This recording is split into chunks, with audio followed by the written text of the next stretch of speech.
Before I become better in sewing, I wasted so much money, fabric, and time because of these mistakes I'm about to share with you.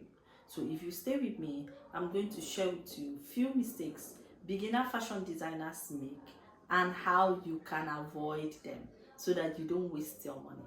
It's Lena Fashion Hub. It's Lena Fashion Hub again. Hello, welcome to my YouTube channel. My name is Lena, and if this is the first time you are seeing me, please don't make it your last. If you are a returning subscriber, thank you for coming back. In today's video, we are going to talk about some mistakes that fashion designers make that makes them spend money, especially beginners. Number one, buying expensive fabrics too early. Tell me why you are buying expensive fabric for practice. You're a beginner. Buying expensive fabric is going to cost you money, and you may end up making few mistakes, and the project may not come out the way it's supposed to be. For instance, one of my students lately, we are supposed to do a practical on blouse. She bought a velvet fabric. Now, these fabrics are not beginner friendly. Most of the expensive fabrics are not beginner friendly.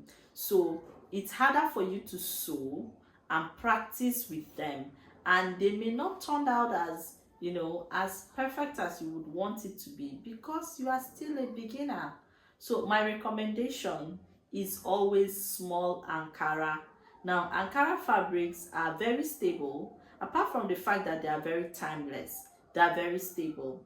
They are very stable, meaning you can work freely with it without the fear of the fabric stretching, so you can work with it comfortably. Number two, skipping measurements. If you want to sew blouse, I always recommend you write out all the measurements you need before you pick up your tape to measure. Don't pick up your tape to measure when you've not written out the measurements that you need. I have a video in my YouTube channel that teaches you how to take accurate body measurements if you don't know how to take body measurements accurately, right? But if you know how to take body measurements, for you not to forget, because sometimes we are human, right? You can forget to take a particular measurement. I always recommend you write out the measurements before you pick up your tape to measure. 3, comparing yourself to big fashion brands and big fashion designers. I know social media can make you feel behind, and that's why I always recommend you spend less time on social media. Yes, you need social media. You need social media to know what is in vogue, to know the trends, but use it positively. Use it for your learning, use it to improve your knowledge. Please do not compare yourself to big brands. You will still get there someday. Comparing yourself to big brands will make you overwhelmed and will make you feel behind. So please avoid comparison. Work at your own pace. Remember, all the big brands today were once small YouTube creators, or they were once small fashion designers. 4, not learning good finishing. Yes, some people know how to sew, but they just don't know good finishing. And poor finishing will make your fabric, your outcome, to look cheap and tacky. What makes your dress expensive is actually the time you spent on the dress. So the more time you spend on it, the better the finishing and more expensive it's going to look, right? And it will look more put together. Please do not rush through your project. There is just no need doing a project and you don't feel completely fulfilled with the outcome of the project. Invest in simple sewing tools like ironing table. If you do not have an ironing table, you can have a mat that you lay your clothes and iron. Invest in a steaming iron. If you do not have steam iron, you can use the normal iron, but have something you use in spring to sprinkle water on your clothes, because when this dress is properly ironed, it looks better, right? And also, apart from the ironing, good finishing also comes from your interlocking, your weaving. So I highly recommend, after your weaving, you can still flip your clothes to the wrong side and cut out all the thread that is dangling behind, right? It just shows that you paid more attention while you were making this dress. And this is not just for clothes that belongs to your clients. This has to be for clothes that belong to you, because as a beginner you'll be sewing more of these clothes for yourself, right? If you can master this if you can master this method while you are making your own clothes, it won't be an issue when you are making for a client. You will not forget. So I always recommend invest in iron, invest in the right ironing tools, pay attention while you are sewing, and take your time to finish each project. Number 5, giving up too quickly.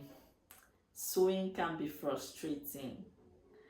You don't need to tell me. Sewing is very frustrating, especially when you pour out your heart into the clothes and, and your clients do not appreciate it. And it's not like they don't appreciate it. I would say it doesn't match up to your client's expectation, right? You can sew very well, but if you don't pay attention to what your client wants, that frustration will always kick in. So what I will tell you is, as a tailor, you need to learn patience. So patience is your virtue. Patience is your virtue. On a very serious note, be patient, pay attention to your client's expectations, pay attention to their language, know what they want, and try as much as you can to create what they want. And even though you do not match up their expectation and they complain, please, this is not a sign for you to give up. This is just a sign that you are a human. You are human. You are not perfect. If you look at your 2 toes, one is not matching the other. You are not perfect. So this just means that you should work better on your craft, right? One. And sometimes the mistake might not even be from you. There are just some customers that are unsatiable. You just cannot satisfy them. They exist, right? So when you try the much you can and the client is not still satisfied, just know that this one is in the Lord's hands. It's not in your hand anymore. But always try your best. And not doing well today doesn't mean you should give up.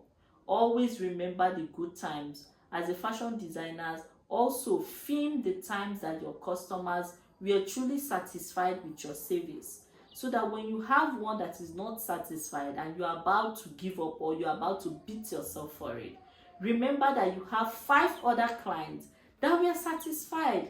That should count for something. And always work on your craft, improve yourself, and remember, consistency is what separates good fashion designers from the ones that give up, right? Thank you so much for watching today's video. If you've made any of these mistakes at any point, or you've experienced any of these things that we've discussed, let me know in the comment section, and also tell us how you came out of the situation. Don't forget to subscribe to the channel for more sewing tips like this. See you again next time.